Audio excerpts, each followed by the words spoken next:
Hello everyone, welcome to my channel chem master by Neeraj Mahajan. और बच्चे, आज की वीडियो में मैं आपको बताऊंगी आपका favourite chapter that is the D and F block element. अब ये चैप्टर हमारा फेवरेट क्यों है? बिकॉज इसमें न्यूमेरिकल्स नहीं है, तो इसमें सारी की सारी थ्योरी है। एंड जो और हमें इतना भी पता है कि इसमें से जो हमारे क्वेश्चंस आने हैं ना, वो सारे एनसीईआरटी बैक एक्सरसाइजेस में से आते हैं। तो आपको मैं उसी में से ही कुछ इंपॉर्टेंट आपके जो टॉपिक्स हैं जिनसे रिलेटेड आपको क्वेश्चंस आने हैं, वही मैं आपको आज इस वीडियो में बताने जा रही हूँ। आपने ये सारे के सारे क्वेश्चंस बहुत अच्छी तरह से रट लेने हैं, बिकॉज हम 7 नंबर इस चैप्टर में से लेकर ही रहेंगे। ठीक है, so let's start our video. D and F block elements. तो बच्चे, सबसे पहले तो आपको आपके जो डी एंड एफ ब्लॉक है, सबसे पहला जो क्वेश्चन आपको जिससे रिलेटेड आपको आता है, that is your electronic configuration. ठीक है, आपको इसकी इलेक्ट्रॉनिक कॉन्फ़िगरेशन पता होनी चाहिए। अब डी ब्लॉक की कॉन्फ़िगरेशन क्या होती है? अगर आपने इसका कंप्लीट देखना है तो आप इसकी वन शॉट वीडियो देख सकते हो। तो यहाँ पर मैं आपको सिर्फ क्वेश्चंस बताऊंगी और उनसे रिलेटेड कुछ शॉर्ट में आंसर्स। तो ये हमारी इलेक्ट्रॉनिक कॉन्फ़िगरेशन है डी ब्लॉक की। उनको हम डी ब्लॉक होते क्या हैं, जिसमें लास्ट इलेक्ट्रॉन जो है वो डी सबशेल में जाता है। क्लियर? अब इसमें जो है एक्सेप्शंस क्या आती हैं, हमारी क्रोमियम एंड कॉपर, इनकी हमारी एक्सेप्शंस है। ठीक है, इनकी जो कॉन्फ़िगरेशन है, ये आपको ये भी क्वेश्चन आ सकता है। Write down the exceptional configuration of chromium and copper. ठीक है, तो ये हमारा जो क्वेश्चन है that is related to the stability of half filled and fully filled configuration. ये उससे रिलेटेड आपको क्वेश्चन आएगा। फिर आपको जो एक और क्वेश्चन आता है कि जिंक, कैडमियम एंड मरकरी, इनके अंदर जो है वो अनपेड इलेक्ट्रॉन्स नहीं है। ठीक है, ये वाली कॉन्फ़िगरेशन का डी सबशेल फुली फिल्ड होता है। ठीक है, because last electron is entering into the D. तो ये इनके जो कैरेक्टर्स है ना, ये नॉर्मल डी ब्लॉक के एलिमेंट से थोड़े से डिफर करते हैं, कलरलेस होते हैं। ठीक है, और भी बहुत सारे कैरेक्टर्स हैं, इनके साथ मैच नहीं करते हैं, but they are in D block element because last electron is entering into the D section and the D subshell is fully filled. अगर इनसे रिलेटेड कुछ भी क्वेश्चन आता है तो आप ये आंसर इसका लिख सकते हो। इसमें डी जो सबशेल है वो फुली फिल्ड होता है। ठीक है, नेक्स्ट जो आपका आपको पता होना चाहिए, जो हमारे डी ब्लॉक एलिमेंट्स हैं, इनका मेल्टिंग पॉइंट जो है वो काफी ज्यादा हाई रहता है। हाई मेल्टिंग पॉइंट होता है। और आपको ये ऑर्डर हर हाल में लर्न करना है। फर्स्ट ट्रांजिशन सीरीज, इसमें आपको जो भी मैं ऑर्डर दूंगी वो फर्स्ट ट्रांजिशन सीरीज का आपको मैं लेकर एक्सप्लेन करूंगी। और ये सारे के सारे एलिमेंट आपको फर्स्ट ट्रांजिशन सीरीज के लर्न होने चाहिए। तो एक एटलीस्ट एक ट्रांजिशन सीरीज तो हम लर्न कर सकते हैं ना। तो फर्स्ट ट्रांजिशन सीरीज स्कैंडियम से लेकर जिंक तक आपको पता होनी चाहिए। अब आप देखिए कि इसमें ट्रेंड थोड़ा सा यहाँ पर चेंज हो गया है। ठीक है, ये क्यों चेंज हुआ है? बिकॉज इसका जो है atomic radii, it is due to atomic radii. And आपको और चीज क्या पता होनी चाहिए? The enthalpy of atomisation, the enthalpy of atomisation किसकी हाईएस्ट है? ठीक है, it is highest for V, vanadium. ठीक है, इससे रिलेटेड ये चीज आपको पता होनी चाहिए। अगर हम बात करते हैं एटॉमिक रेडियस की, इसके सारे के सारे 13-14 करेक्टर्स हैं हमारे डी ब्लॉक के। तो 13-14 जो करेक्टर्स हैं, all this are your questions. तो ये नहीं करना रहे ये करेक्टर छोड़ो पर इसको क्या करना है करके, but all this are your questions और उन्हीं में से क्वेश्चंस आते हैं। ठीक है, अगर हम बात कर रहे हैं एटॉमिक रेडियस की, तो इसका मैं ट्रेंड लिखती हूँ। आप देखिए इस ट्रेंड में भी आपको कुछ वेरिएशंस नजर आएंगी। ये जो है वो ऑलमोस्ट आपको कुछ सिमिलैरिटी नजर आ रही है। ठीक है, देन जिंक। अब ये एटॉमिक रेडियाई का ट्रेंड ऐसा क्यों है? आंसर क्या दोगे आप? It is due to lanthanoid contraction. It is due to lanthanoid contraction. जो 3D सीरीज है उसका साइज लेस होता है, बट 4D और 5D जो सीरीज है उनका साइज ऑलमोस्ट इक्वल होता है। नेक्स्ट हमारा कैरेक्टर है ऑक्सीडेशन स्टेट। जो डी ब्लॉक है इनकी ऑक्सीडेशन स्टेट वेरिएबल होती है। ये सारे आपके क्वेश्चंस हैं। वेरिएबल ऑक्सीडेशन स्टेट होती है एंड ऑक्सीडेशन स्टेट जो है it becomes stable down the group. जो ऑक्सीडेशन स्टेट है डाउन द ग्रुप जाके स्टेबल हो जाती है। ठीक, it is very very stable down the group. तो ये भी आपको पता होना चाहिए। जो जो बोर्ड पर लिखा जा रहा है, all this are your questions. इनको आप अपनी कॉपीज पर लिखकर रट लो इन क्वेश्चंस को, आपको इन्हीं में से ही क्वेश्चंस आने हैं। तो जो ट्रेंड है वो भी आप लर्न करो, ये आपके एमसीक्यू से रिलेटेड है।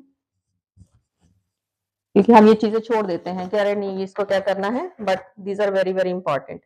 नेक्स्ट आता है हमारा इलेक्ट्रोड पोटेंशियल। अब इलेक्ट्रोड पोटेंशियल से रिलेटेड तो आपको 3 मार्क्स का क्वेश्चन या 2 मार्क्स का क्वेश्चन आना ही आना है। ठीक है, इलेक्ट्रोड पोटेंशियल का क्या है? इसमें जो एक्सेप्शंस है, मैंगनीज, निकल एंड जिंक, इनके जो इलेक्ट्रो पोटेंशियल है दे आर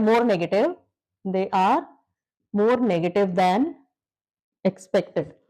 एक्सपेक्टेड वैल्यू से इनकी वैल्यू ज्यादा होती है। ठीक, नेक्स्ट हम बात करते हैं केमिकल रिएक्टिविटी की। केमिकल रिएक्टिविटी, इससे रिलेटेड आपको क्वेश्चन आता है।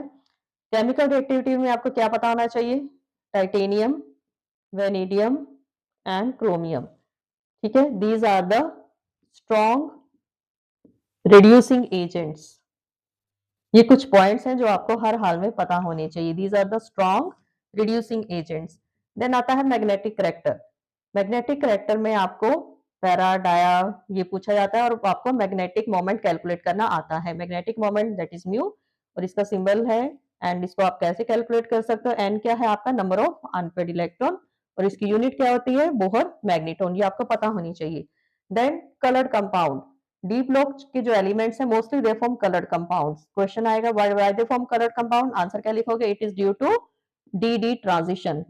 जब अनपेयर्ड इलेक्ट्रॉन्स होते हैं वो अपनी इनर स्टेट से लो स्टेट से हाई स्टेट में जाएंगे, फिर हाई स्टेट जो एक्साइटेड स्टेट है वो अनस्टेबल होती है, वो अनस्टेबल से फिर अपनी ग्राउंड स्टेट पे जाते हैं। तो while doing so they emit radiations which are occurring in the form of colour, so they emit colour, so जो जिससे वो कलर नजर आते हैं। नेक्स्ट है they form complexes. They form all this are the characters. आप देख सकते हो कि ये सारे कैरेक्टर्स हैं और इन्हीं से हमारे क्वेश्चंस निकल रहे हैं। दे फॉर्म कॉम्प्लेक्सेस, क्यों? It is due to vacant D orbital. इतना इतना आंसर है बस, और आपको एक एक नंबर मिल जाएगा। Due to vacant D orbitals. Coloured compound क्यों बनाते हैं? Due to D D transitions. Next आता है कि they form very stable interstitial compound.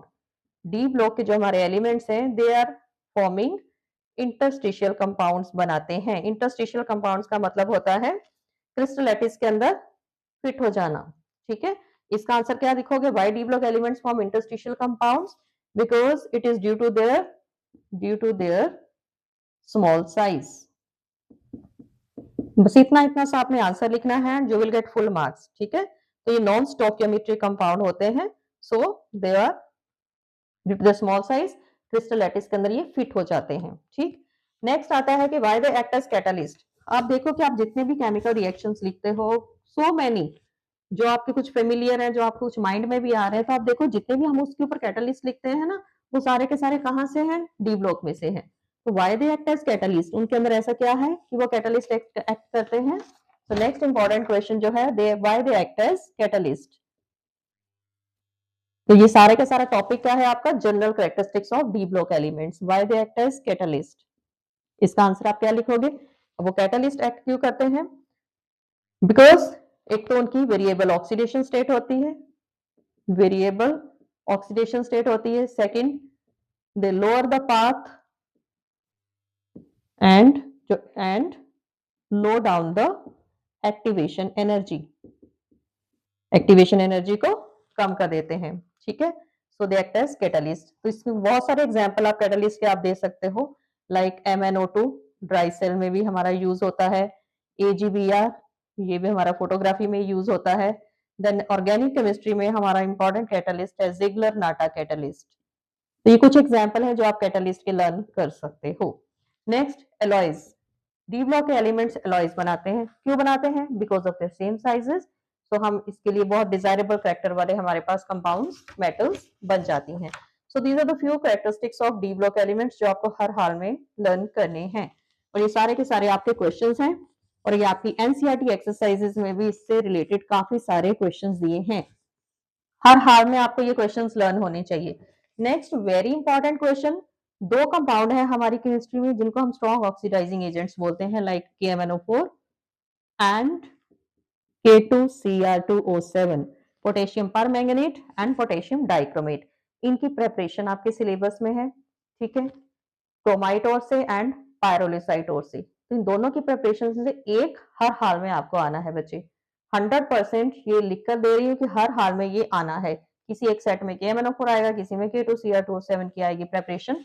तो आपने इनकी प्रेपरेशन 100% ये क्वेश्चन आपको आना है, तो प्रेपरेशन आपने इन दोनों की लर्न करनी है। ठीक है, potassium permanganate as well as potassium dichromate. Second आपको क्या लर्न होना चाहिए? स्ट्रक्चर। ठीक है, अब दोनों के स्ट्रक्चर, KMnO4 में आपको क्या स्ट्रक्चर होना चाहिए लर्न, पोटेशियम पर मैंगनेट, इसका स्ट्रक्चर आपको आना चाहिए, और पोटेशियम मैंगनेट, ये इस बार भी हमारा आया था और आएगा, नेक्स्ट भी आएगा। थर्ड हमारे पोटेशियम डाइक्रोमेट, इसमें आपको क्या क्या स्ट्रक्चर आपके नजर आने चाहिए, इसमें आपको क्रोमेट और डाइक्रोमेट दोनों के आपको स्ट्रक्चर याद करने हैं। क्रोमेट एंड डाइक्रोमेट, ये दोनों स्ट्रक्चर आपको लर्न करने हैं, ठीक है। लाइक मैं एक आपको बना के दिखा देती हूँ, लाइक Cr2O7 2 नेगेटिव, ये डाइक्रोमेट है, MnO4 नेगेटिव, ये पोटेशियम पैरामैग्नेट है। तो Cr का आप स्ट्रक्चर कैसे बनाओगे, ठीक है।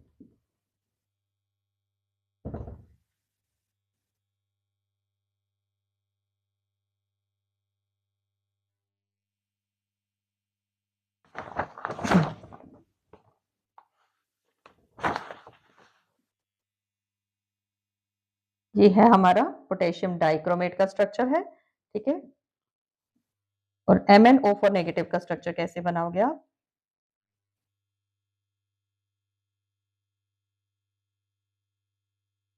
ये है हमारा पोटेशियम परमैंगनेट का स्ट्रक्चर। तो इसी तरह से आपको ये स्ट्रक्चर आने हैं, ठीक है। जो जो चीज मैं आपको बता रही हूँ सारे आपके बहुत बहुत इंपॉर्टेंट क्वेश्चंस हैं, किसी भी हाल में किसी भी बच्चे ने ये चीजें छोड़ के नहीं जानी है। हम चैप्टर पढ़ लेते हैं, हमें लगता है ना अरे पता नहीं इसमें से अब क्या आएगा क्या नहीं आएगा, तो आपकी वो प्रॉब्लम भी दूर कर दी है। नेक्स्ट इसके बाद देन आपकी बैक एक्सरसाइज में potassium permanganate and potassium dichromate, इसके 4-5 केमिकल रिएक्शंस दिए हैं, रिएक्शंस लिखे हैं, रिएक्टेंट साइड पे लिखे हैं, you have to complete the reaction, वो भी आपने हर हाल में करने हैं। नेक्स्ट आपका आ जाता है लैंथेनॉइड्स, ठीक है। जैसे हमने डी ब्लॉक करा है उसी तरह हम लैंथेनॉइड्स भी करेंगे। लैंथेनॉइड क्या है, एफ ब्लॉक में आ जाते हैं, इनकी कॉन्फ़िगरेशन आपको पता होनी चाहिए, ठीक है। कॉन्फ़िगरेशन अब इसमें एफ ब्लॉक की फिलिंग होनी शुरू हो जाती है, डी ब्लॉक में डी की होती थी, इसमें अब एफ की होती है, तो आपको इसकी कॉन्फ़िगरेशन भी आनी चाहिए, ठीक है। ये थी हमारी लैंथेनॉइड की, उसी तरह आप एक्टिनॉइड की कॉन्फ़िगरेशन भी लर्न कर सकते हो, ठीक है। रेडॉन, इसमें 5F जो है उसकी फिलिंग शुरू हो जाती है। तो ये लैंथेनॉइड और एक्टिनॉइड कॉन्फ़िगरेशन आपको आनी चाहिए, बहुत बहुत इंपॉर्टेंट क्वेश्चन, ठीक। देन आपको इसके अंदर आता है what is lanthanoid contraction and what are its consequences, ये क्वेश्चन आपने हर हाल में लर्न करना है। व्हाट इज lengthenoid contraction and what are its consequences, ठीक है। इसके कॉन्सिक्वेंसेज ही, तो ये भी हमारा इस बार आया था। lengthenoid contraction क्या कहता है, डेफिनेशन क्या है, it is a steady decrease in the atomic size due to the intervening of f orbitals, it may be 4f it may be 5f। lengthenoid के केस में 4f रहेगा, एक्टिनॉइड के case में 5f रहेगा, because जैसे lengthenoid contraction show करता है उसी तरह एक्टिनॉइड भी कॉन्ट्रैक्शन करता है। lengthenoid कॉन्ट्रैक्शन क्यों होती है, it is due to the poor shielding of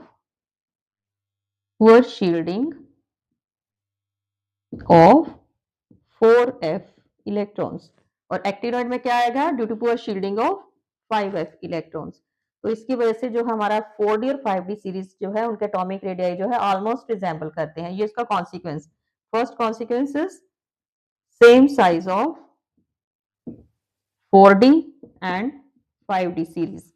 second जो है कॉन्सिक्वेंसेस क्या है, lanthanum hydroxide is more basic than luteum hydroxide. तीसरा कॉन्सिक्वेंसेस क्या है, क्योंकि साइजेस सेम हो गए हमारी सेकंड और थर्ड ट्रांजिशन सीरीज के, इन सेम साइजेस की वजह से it's very difficult to separate these compounds, clear. So these are the three consequences, separation of compounds of separation of 4d and 5d series animals, so ये इनके थे consequences and lengthenoid contraction, most important question, lengthenoid contraction and actinoid contraction।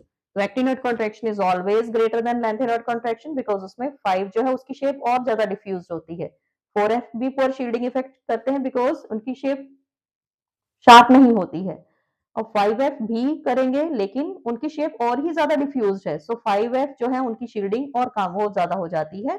So actinoid contraction is more than lengthenoid contraction, ये भी आपका question, why actinoid contraction is greater than lengthenoid contraction, very important question, greater than lengthenoid contraction। हर हाल में आपने ये question रट लेने हैं, टिप्स पर होने चाहिए सारे के सारे आपको question. Then similarity between lengthenoid and actinoid and the same differences between, ये हर बार ही आते हैं बच्चे, इसलिए छोड़ने बिल्कुल नहीं है ये question. differences between lengthenoid and actinoid, तो ये सारे क्वेश्चंस आपने हर हाल में रखने हैं। देन डिफरेंसेस मैंने अभी बात करी है, तो डिफरेंसेस में आप क्या क्या लिख सकते हो, ठीक है। चलिए थोड़े से मैं डिफरेंसेस आपको बता देती हूँ। जो लैंथेनॉइड्स हैं मोस्टली ट्राइवेलेंट होते हैं, ठीक है, मोस्टली दे आर ट्राइवेलेंट हैं, कलर्ड हैं, good conductor of heat and electricity हैं, गुड कंडक्टर हैं हीट और इलेक्ट्रिसिटी के, गुड रिड्यूसिंग एजेंट है। ये शॉर्ट में आपको मैं इनके कुछ करैक्टर बता रही हूँ। गुड रिड्यूसिंग एजेंट है, ठीक है। देन इसमें सारे के सारे रेडियो एक्टिव नहीं होते, ओनली प्रोमीथियम जो है वो रेडियो एक्टिव है, इसका सिंबल है पीएम। प्रोमीथियम जो है वो रेडियो एक्टिव है। मोस्टली सबसे कॉमन ऑक्सीडेशन स्टेट कितनी है इनकी, +3 है, ठीक है। ये कुछ जनरल करैक्टर थे। चलिए अब मैं थोड़े से आपको डिफरेंसेस बता देती हूँ। इसकी ऑक्सीडेशन स्टेट ज्यादातर 3 है, मोस्ट कॉमन है, बट +2 और +4 भी देती है। इसकी 3 है, लेकिन उसके अलावा ये हमें क्या क्या देती है, +4, +5, +6 एंड +7, ठीक है। तो ये जो है these are good conductor of heat and electricity. Reactivity, they are reactive, काफी रिएक्टिव होते हैं, but they are highly reactive, ये उससे भी ज्यादा रिएक्टिव होते हैं, दे आर हाईली रिएक्टिव। अब इसमें only promethium is radio active, एक ही है इसमें जो रेडियो एक्टिव है। ऑल आर रेडियो एक्टिव, इसमें ऑल सारे के सारे ही रेडियो एक्टिव होते हैं, ठीक। Then it shows lengthenoid contraction, ये lengthenoid कॉन्ट्रैक्शन शो करता है। इट शोज एक्टिनॉइड कॉन्ट्रैक्शन, ये भी करता है, but actinoid contraction greater than lengthenoid contraction. ये कुछ इंपॉर्टेंट पॉइंट ऑफ डिफरेंसेस हैं जो आपको हर हाल में पता होनी चाहिए, क्लियर। नेक्स्ट इससे रिलेटेड हमारा एक क्वेश्चन आता है, 1 मार्क का question, what is misch metals. Misch metals क्या होती हैं। जिन मेटल्स हम एलॉयज बनाते हैं, जिन एलॉयज में लैंथेनॉइड, ठीक है, लैंथेनम यूज होता है, उसको हम मिश मेटल बोलते हैं। सो मिश मेटल आपको हर हाल में पता होनी चाहिए, एलॉयज ऑफ लैंथेनम, ठीक है, alloys of lanthanum, these are called mish metals। क्या बोलते हैं इसको, मिश मेटल्स बोलते हैं। इसमें 95% lanthanum होता है एंड 5% आयरन, ठीक, और ट्रेसेस में कुछ हो सकते हैं। नेक्स्ट वेरी इंपॉर्टेंट क्वेश्चंस जो हमें हर बार ही आते हैं, मैं एक दो क्वेश्चन आपको वो बताती हूँ कि D4 स्पीशीज में आपका एक क्वेश्चन आता है, Cr2 positive is strong reducing agent and Mn3 positive is strong oxidising agent. Reducing agent का मतलब वो ऑक्सीडेशन कर रहा है, सबसे पहले तो आप ये लिख लेना है आपने। ऑक्सीडाइजिंग एजेंट का मतलब वो रिडक्शन कर रहा है। ये चीजें सबसे पहले आप अपने रफ वर्क में लिख लेनी है, तो आंसर बहुत इजी रहेगा। अब Cr2 पॉजिटिव क्यों ऑक्सीडेशन करता है, Cr की कॉन्फ़िगरेशन क्या होती है, 4s1 3d5, ठीक है, 24 एटॉमिक नंबर है। जब ये 2 पॉजिटिव है तो ये क्या बन गया इसका, 4s0 3d4, ठीक। अब ये क्यों ऑक्सीडेशन कर रहा है, रिड्यूसिंग एजेंट का मतलब ऑक्सीडेशन कर रहा है कि अगर ये एक इलेक्ट्रॉन और लूज करेगा, it will get converted to 4s0 3d3। 3d3 का मतलब है it is T2G, stable configuration हो गई। अब Mn3 जो है it act as oxidising agent, mean reduction, gain electron. Mn की ऑक्सीडेशन कॉन्फ़िगरेशन क्या होती है, 4s2 3d5, 3 पॉजिटिव का मतलब 4s0 3d4। अब ये 3d4 ना तो हाफ फिल्ड है ना फुली फिल्ड है, so it will try to gain one electron ताकि वो जल्दी से 3d5 में कन्वर्ट हो जाए। गेनिंग की कैपेसिटी है रिडक्शन की कैपेसिटी है, so it act as strong oxidising agent. तो इस तरह से आपके काफी सारे क्वेश्चंस आप जो हैं इसके आते हैं, तो आपको ये हर हाल में करने हैं। जितने भी आपकी एक्सरसाइज में हैं ये सारे के सारे क्वेश्चंस आपने अपनी टिप्स पर लेके आने हैं। नेक्स्ट क्वेश्चन आता है स्कैंडियम 3 पॉजिटिव, ये कलरलेस है। टाइटेनियम 3 पॉजिटिव, ये कलर्ड है। तो इस अगेन आपने कॉन्फ़िगरेशन लिखनी है। इसमें आपके क्या है, कोई भी D orbital, scandium 3 positive 4s2 3d1 configuration होती है। 3 पॉजिटिव का मतलब 4s0 3d0, तो नो डी ऑर्बिटल। अब डी ऑर्बिटल ही नहीं है तो कोई डी ट्रांजिशन होगी नहीं। जब डी ट्रांजिशन ही नहीं है तो ये कलर कहाँ से देगा, ठीक है। सो इसलिए ये हो गया। अब टाइटेनियम 3 पॉजिटिव, इसमें आप जाइए, इसमें क्या आती है 4s2 3d2।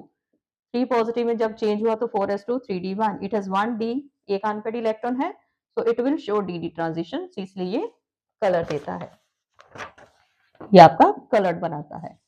तो ये क्वेश्चंस आपको आने चाहिए बच्चे, बहुत बहुत इंपॉर्टेंट क्वेश्चन। एक बहुत इंपॉर्टेंट क्वेश्चन जो हर बार ही आ जाता है किसी न किसी सेट में, ठीक है, इस बार भी था। It is more basic than lutetium hydroxide, ठीक है। तो इसका आपने आंसर क्या देना है, फर्स्ट लिखोगे due to lengthenoid contraction, due to lengthenoid contraction। First इसका तो आपने ये आंसर देना है। अब ड्यू टू lengthenoid contraction क्या हो गया, ल्यूटियम का जो साइज है वो lengthenum से कम हो गया। साइज कम होने से क्या हुआ, जो ल्यूटियम और OH के बॉन्ड में ये वाला जो बॉन्ड है इट इज स्ट्रॉन्गर, बहुत स्ट्रॉन्ग हो गया। अब स्ट्रॉन्ग हो गया है तो OH रिलीज नहीं करेगा, तो बेस कहां से कहलाएगा, सो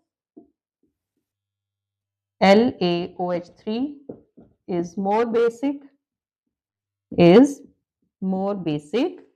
than LuOH3। तो बच्चे ये आपके कुछ बहुत बहुत important topics as well as important questions आपके डी एंड एफ के थे, जो आपने हर हाल में आपकी टिप्स पर होने चाहिए। अगर आप इतना कर लेते हो 7 के 7 मार्क्स आपके पक्के हैं, because all questions are from your previous question papers. तो इनको आपने हर हाल में अपनी टिप्स पर लेके आना है। आई होप कि आप मेरी एडवाइस को जरूर फॉलो करोगे। Thanks for watching my video, like share and subscribe it.